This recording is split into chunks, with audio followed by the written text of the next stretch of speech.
علیکم ورحمۃ اللہ۔ اعوذ باللہ من الشیطان الرجیم۔ بسم اللہ الرحمن الرحیم۔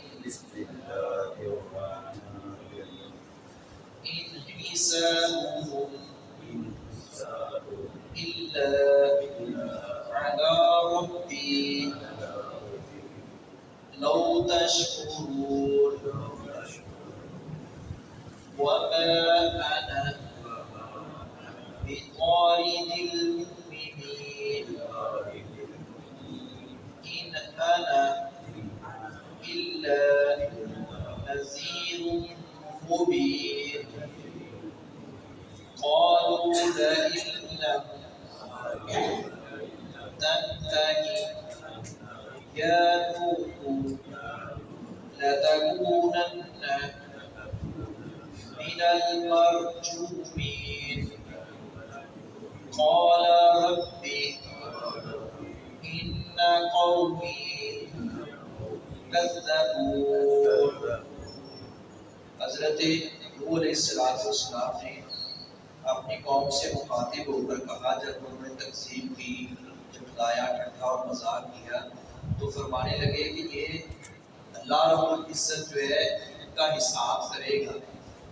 جو ان کی پچھلی خدائیاں ہیں، اگر آج وہ صاحب ایمان ہو چکے ہیں، تمہارا حق نہیں بنتا، تم جو کم تر انہیں سمجھتے ہو اور حقیر جانتے ہو، تمہیں نہیں پتا اللہ رب العزت کے ہاں ان لوگوں کا کتنا مقام ہے۔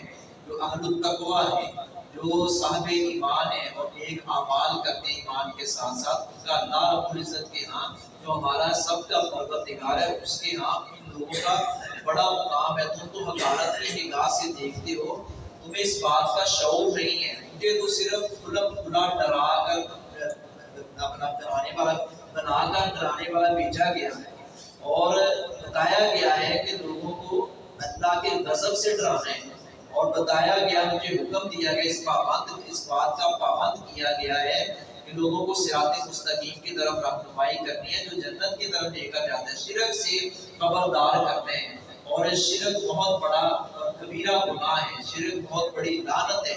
تو حضرت نوح علیہ السلام نے اللہ کی توحید کی جب دعوت دی تو انہوں نے آگے سے باتیں بھی کی، اور پھر یہ باتوں کی حد تک بلکہ کہنے لگے، دھمکیاں دینے لگے کہ ہم تمہیں سنسار کر دیں گے، ہم تمہیں رجم کر دیں گے اور سخت سزا دیں گے، تمہارا جو ہے وہ آنے والی نسلیں بھی یاد کریں گے۔ اس طرح کی دھمکیاں حضرت نوح علیہ السلام کو دینے لگے۔ تو حضرت نوح علیہ السلام چونکہ اللہ کے نبی تھے، اور نبی کے اندر سب سے زیادہ جرأت ہوتی ہے، اور نبی کو اللہ رب العزت نے استقامت سے اور خیر سے نوازا ہوتا ہے۔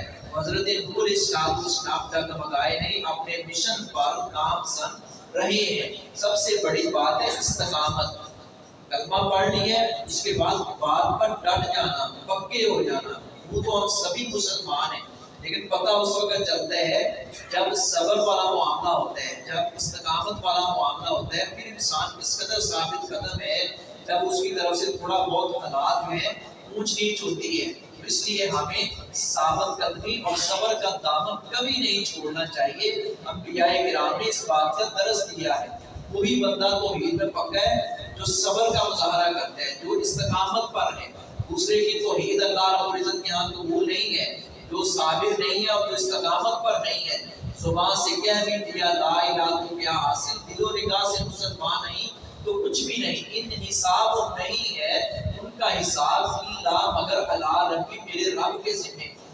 تم ٹال مٹول، تم اس طرح کی باتیں کرتے ہو، ان لوگوں پر اعتراض کرتے ہو، اور مجھے دعوت تبلیغ کرنے پر مجھ پر جو ہے وہ اس طرح کی باتیں جو الزامات لگاتے ہو، تمہیں نہیں پتا، اس کا حساب تو اللہ کے ذمہ ہے، وہ جانے، اس کا کام جانے۔ تم کون ہوتے ہو کہ اس طرح کی تنقید و تنقید کرنے والے؟ لو تشکرون، کاش کہ تم شعور رکھتے، تمہیں شعور ہوتا تو تم اس طرح کی بات ہی نہ کرتے۔ وما انا، اور میں نہیں ہوں بطارد المؤمنین، دور کرنے والا ایمان والوں کو۔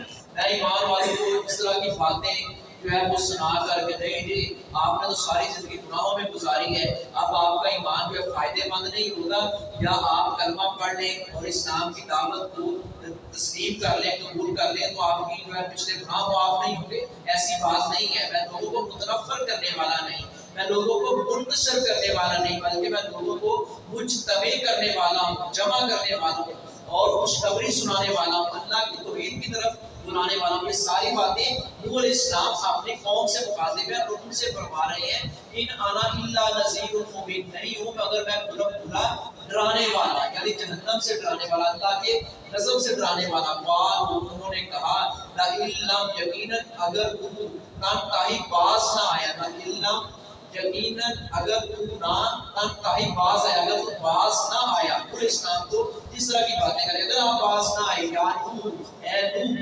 لتکونن من المرجومین، تو یقیناً آپ ہو جائیں گے سنسار کیے ہوئے لوگوں میں سے، آپ کو ان لوگوں کے صف میں شامل کر دیا جائے گا اور جو سنسار کیے جاتے ہیں۔ نعوذ باللہ۔ قال ربی، نوح علیہ السلام نے کہا اے میرے رب۔ نوح علیہ السلام اللہ رب العزت سے مخاطب ہے، کسی ایرے گہرے کا سہارا یا کسی ایرے گہرے کو آواز نہیں دے رہے، نہ پچھلے گزرے ہوئے نبیوں کو کہہ رہے ہیں کہ آپ میری مدد کے لیے آئے یا آنے والے کسی نبی سے استعانت اور مدد طلب کریں، نہیں، بات بات پر اللہ کی کہیں، یہی تو بات ابراہیم علیہ السلام نے کہی تھی۔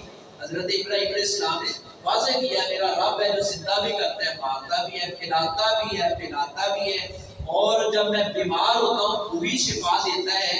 ذرہ برابر ہیلا بہانا، ذرہ برابر کسی دوسرے کی اللہ رب العزت کے ساتھ شراکت جو ہے اس کا اظہار تو دور کی بات ہے، سوچا تک بھی نہیں ہے، کیونکہ نبی خالص اللہ کی توحید کی دعوت دیتے ہیں۔ نوح علیہ السلام کی قوم سے ہی شرک کا باقاعدہ طور پر آغاز ہوا تھا۔ حضرت نوح علیہ السلام ایک اللہ کی اور خالص توحید کی دعوت دیتے رہے، جواب میں کہتے ہیں نوح علیہ السلام اتنی دھمکیاں اور اس طرح کی غلط قسم کی باتیں اور پروپیگنڈا کے جواب میں یہی کہہ رہے ہیں قال ربی، نوح علیہ السلام کا اے میرے رب، انا بے شک قومی کذبون، میری قوم نے مجھے جھٹلا دیا۔ کوئی شکوہ اور کوئی دعا، استعانت، جو کچھ بھی ہے اللہ کے سامنے اظہار کر رہے ہیں، ہمیں بھی اس عقیدے پر کاربند رہنا چاہیے۔ وما علیہ